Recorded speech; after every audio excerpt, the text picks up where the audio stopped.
Hi, this presentation is about re-engaging staff who drive for work after the COVID-19 lockdown restrictions have been lifted. We're going to look at 10 ways to help you minimise risk and strengthen your business for the future. The first is overall driver behaviour. With lower traffic levels, many drivers are taking the opportunity to put their foot down. All police forces are reporting massive increases in excessive speeding, with the Met Police nicking over 2,000 people alone in 1 week of lockdown compared to just 268 in the same week of 2019. Many were clocked at over 100 miles an hour, which would normally result in a ban, and even got one guy at 163 miles an hour on the M1. Every business needs to check driver licences regularly with the DVLA to ensure that your drivers are still eligible to be on the road. This isn't an optional task. You're expected to do this by both the Department for Transport and the Health and Safety Executive. Accepted practice is to conduct checks at least annually and often every 6 months. There's a distinct possibility that some of your drivers could have received penalty points during the lockdown while making private journeys. You need to know that, and your insurance company needs to know it too. Number 2 is mental health.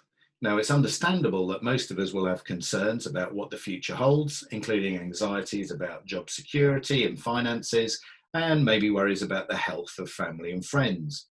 The driver's environment might also be different. Their job role could have changed. Colleagues may even have been lost to the virus. These concerns could be particularly distracting for drivers on the road when the lower levels of traffic may also lull us into a false sense of security. Try to ensure everyone is spoken to when they return to check that they're okay and understand any concerns.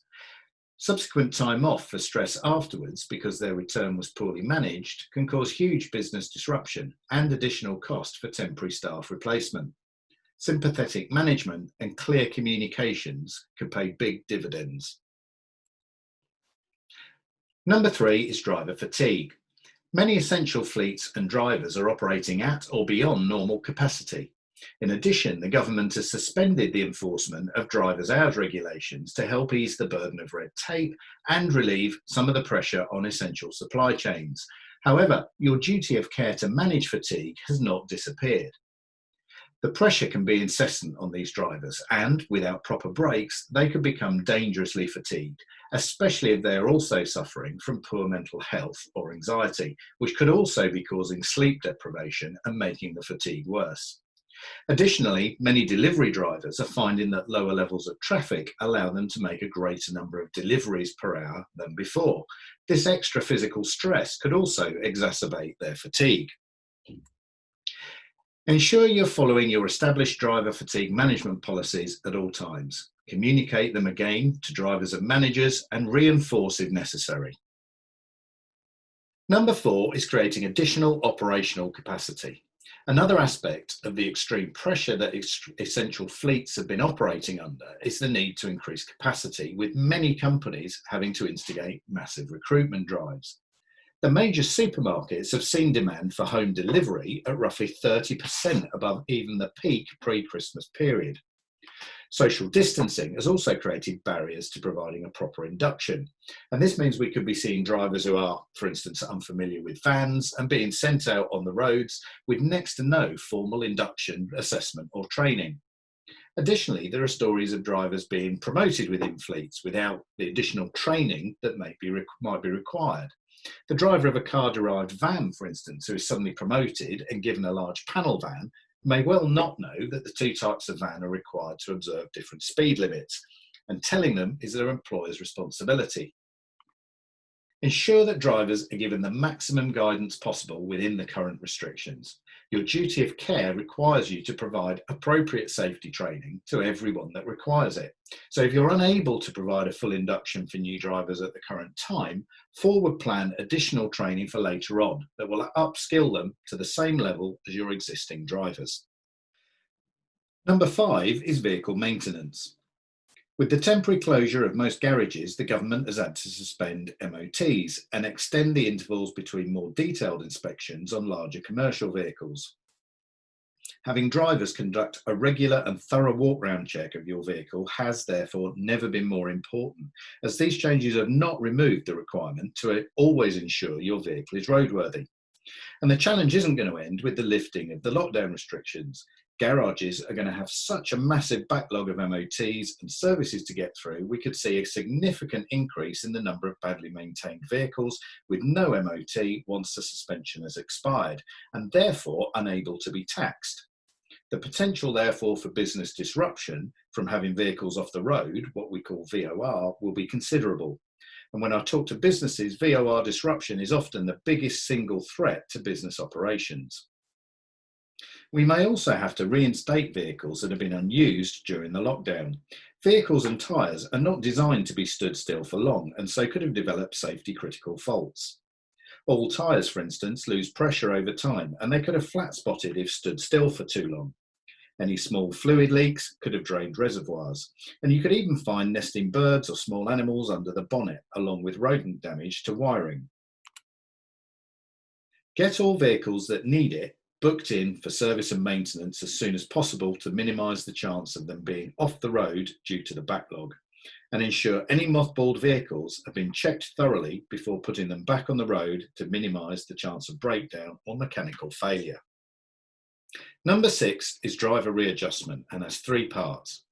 The first is that during the lockdown, we've got used to artificially low levels of traffic. As the lockdown restrictions are lifted, we're already seeing traffic levels rise again, so drivers will need to concentrate harder. I've spoken to businesses recently that say their biggest cause of accidents at the moment is actually drivers on autopilot and not concentrating properly when in little or no traffic. The second covers drivers who have been furloughed and may have not driven during lockdown, or only driven a private car on occasional short journeys, and they're going to need time to readjust. Remember, it often takes us a little while to readjust after returning from a 2-week holiday, so those who've been off work for 3 months or more may need extra time. This is especially true for drivers of commercial vehicles, who will need time to readjust to the size and any visibility restrictions of their vehicles. Drivers may also fatigue quicker as they readjust to their normal workload. The third thing to remember is that we have all got used to relying on technology throughout the lockdown, and whether that be to help us work from home or to keep us entertained while furloughed. Remind existing drivers to take extra care and, if possible, try to reduce the immediate load on returning drivers. Other safety critical industries, like oil and gas for instance, where they work 1 month on oil rigs and then 1 month off, often have a shorter first day back to minimise fatigue, and this might be something that you could try. Remind drivers that they must not use their devices while driving. Number 7 is other road users. Many pedestrians have got used to crossing the road without looking due to little or no traffic. I've seen this many times myself. New cycle lanes are being installed and the number of cyclists are increasing. Demand for motorcycle training has also increased.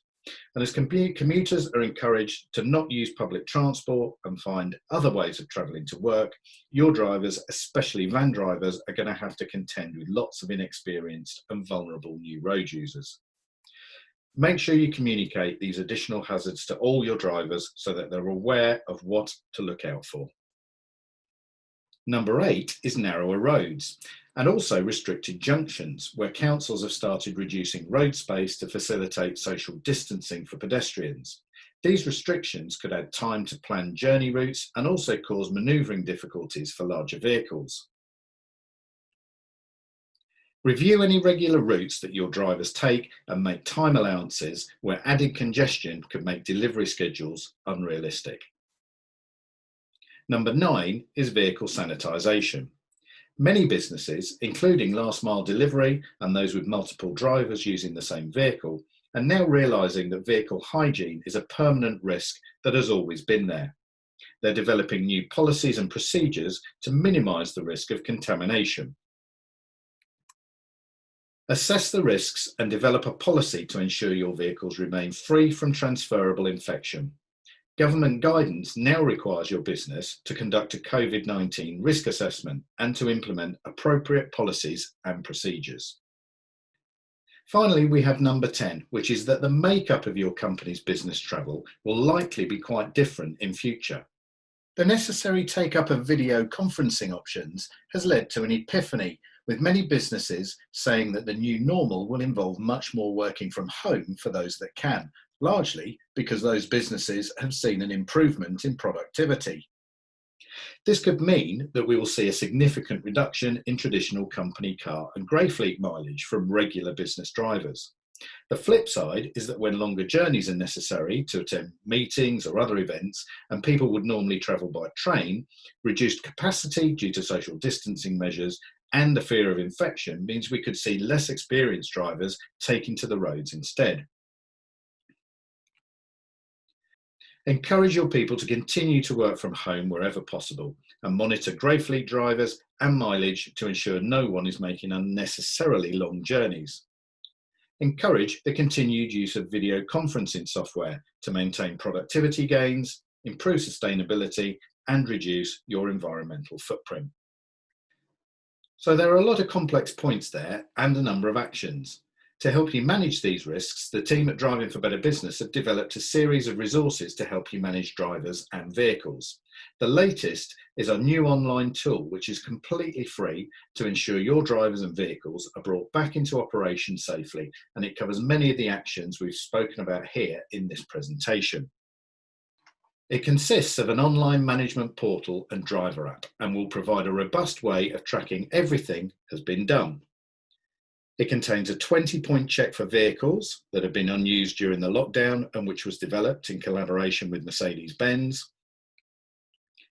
For drivers, there's a series of 12 very short training videos to raise awareness of the challenges they'll face and to help them readjust. And for managers, we have a template to help you complete the fleet-related parts of your business-wide COVID-19 risk assessment. Register your interest now at drivingforbetterbusiness.com and get your drivers and vehicles ready for the road.